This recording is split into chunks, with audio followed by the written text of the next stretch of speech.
Agartala circuit হাউসের সামনে ষষ্ঠ দিনে কেন্দ্রীয় শিক্ষামন্ত্রীর পদত্যাগের দাবিতে তরুণ তরুণীদের আন্দোলনের পাশে দাঁড়ালেন প্রাক্তন মুখ্যমন্ত্রী মানিক সরকার। কেন্দ্রীয় শিক্ষামন্ত্রী ধর্মেন্দ্র প্রধানের পদত্যাগের দাবিতে আগরতলায় তরুণ তরুণীদের বিক্ষোভ আন্দোলন শনিবার ষষ্ঠ দিনে পদার্পণ করল। দিল্লির যন্তর মন্তরে আন্দোলনরত ছাত্রছাত্রীদের প্রতি সংহতি জানিয়ে এবং শিক্ষাক্ষেত্রে সম্পূর্ণ স্বচ্ছতা ও জবাবদিহিতা নিশ্চিত করার দাবিতে আগরতলা সার্কিট হাউসের সামনে এই অবস্থান বিক্ষোভ চলছে। এদিন আন্দোলনকারী যুব সমাজের প্রতি সংহতি ও সমর্থন জানাতে বিক্ষোভ স্থলে উপস্থিত হন ত্রিপুরার প্রাক্তন মুখ্যমন্ত্রী তথা বর্ষিয়ান সিপিআইএম নেতা মানিক সরকার। তার সাথে ছিলেন প্রাক্তন সাংসদ শঙ্কর প্রসাদ দত্ত, সিপিআইএম নেতা অমল চক্রবর্তী সহ বামফ্রন্টের অন্যান্য শীর্ষ নেতৃবৃন্দ।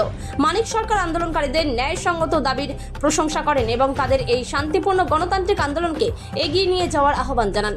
আন্দোলনকারীরা সাফ জানিয়েছেন, শিক্ষাক্ষেত্রে দুর্নীতি বন্ধ এবং কেন্দ্রীয় শিক্ষামন্ত্রীর পদত্যাগ না হওয়া পর্যন্ত তাদের এই লড়াই জারি থাকবে। ত্রিপুরা থেকে বিক্রম কর্মকারের রিপোর্ট, বিগ নিউজ বাংলা। আমি এতক্ষণ আমার প্রতিক্রিয়া খুব সংক্ষেপে তাদের সামনে উল্লেখ করার চেষ্টা করেছি। এটা হচ্ছে এই যে নিট করে রাজ্যের হাত থেকে ছাত্রদের বাছাই করে উচ্চতর শিক্ষার যে সুযোগ এতদিন তারা ভোগ করতেন, এটা হরণ করে কেন্দ্রের হাতে কক্ষিগত করার চেষ্টা করেছে। এবং নিট হওয়ার পর সমস্যা আরও বাড়ছে, প্রশ্ন ফাঁস হচ্ছে, পরীক্ষা বাতিল হচ্ছে। এই গত যে পরীক্ষাগুলো তাতে দেখা গেছে প্রায় 27 থেকে 28 লক্ষ ছেলেমেয়ের ভবিষ্যৎ অনিশ্চিত হয়ে পড়েছে। ফলে এই যুবকরা, ছাত্ররা, এরাই হচ্ছে আমাদের জাতির ভবিষ্যৎ, দেশের ভবিষ্যৎ। তারা যদি অনিশ্চয়তায় ভুগে, তার থেকে যদি হতাশা তৈরি হয়, এটা দেশের পক্ষে, জাতির পক্ষে অত্যন্ত ক্ষতিকারক। স্বাভাবিক কারণেই এই আন্দোলন এটা 2-4 দিনের আন্দোলন না, এই আন্দোলন দীর্ঘস্থায়ী হবে। এবং এই যে প্রশ্নগুলো ফাঁস হয়ে যাচ্ছে, কি করে ফাঁস হচ্ছে, এটা চিহ্নিত করতে হবে।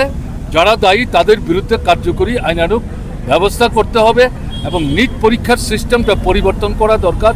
বিশেষভাবে কেন্দ্রের যে শিক্ষা দপ্তর, তার যিনি মন্ত্রী, তাকে দায়িত্ব নিয়ে পদত্যাগ করতে হবে। এবং এটা লজ্জাজনকভাবে আমরা যেটা লক্ষ্য করছি যে আমাদের দেশের প্রধানমন্ত্রী থেকে শুরু করে কেন্দ্রের সরকার এই মন্ত্রীকে রক্ষা করার চেষ্টা করছেন, কিন্তু পার পাবেন না। যে আন্দোলন চলবে।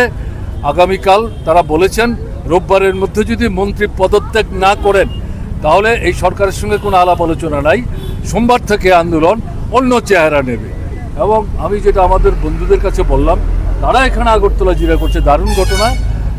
দল মতের ঊর্ধ্বে, জাত ধর্ম বর্ণ সম্প্রদায় নির্বিশেষে এটা শুধু ছাত্রছাত্রীদের মধ্যে সীমাবদ্ধ থাকবে না। আমার দৃঢ় বিশ্বাস ত্রিপুরার জনগণের যে গণতান্ত্রিক চেতনা, তাদের মধ্যে অন্যান্য অংশের যারা মানুষ, তারা এগিয়ে আসবেন। এই ছাত্রছাত্রীদের সাথে মিলে তারাও এই ইস্যুতে একটা বৃহত্তর আন্দোলনের পরিসর ত্রিপুরায় গড়ে তোলার ক্ষেত্রে কার্যকরী ভূমিকা অদূর ভবিষ্যতে নেবেন, এটা আমার বিশ্বাস। ওদের তো 3টে দাবি ছিল।